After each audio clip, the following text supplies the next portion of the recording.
Since the Ebola virus disease was declared an international emergency of global concern, states across the country have been coming up with different programs of sensitization and precaution.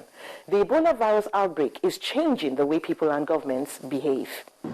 She told me that the ambulances that they are using at the moment. Although Osun State has not recorded any Ebola casualty, the state government appears to be on high alert with a measure to reduce the influx of tourists for this year's W.H.O annual festival. At this press conference, the committees formed lay out their plans. Scaling down this year's celebration of the W.H.O festival is a sacrifice we must make. Hotels and restaurants are not left out. To restaurants, hotels, and all whatnot to prevent, to be very careful about handling, and then to alert us if there are visitors in their hotels.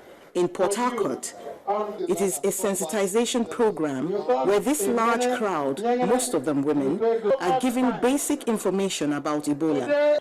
The program ends, and it seems the message has caught on. With what I have learned here today, I can also go out and reach people at large and let them know that this is how it is and not the way we have to take salt and those things we are novice, and by doing so you might even kill yourself before the Ebola. Going up north, an NGO in Kogi State takes to the streets to teach market women protection strategy and distribute free gloves. You people must not go close to somebody who is very sick, having malaria, and he has been down for 2-3 days.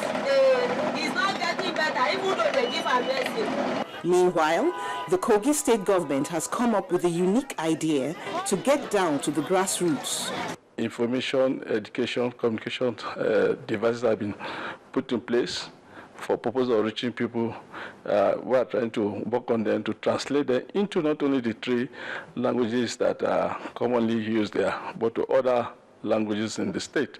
The Catholic Church in Makurdi, Benue State, has barred its members from taking corpses of relatives to church for funeral masses, except where death certificates have been issued by certified medical personnel. The diocese, in a statement, also made adjustments to 2 aspects of the Mass.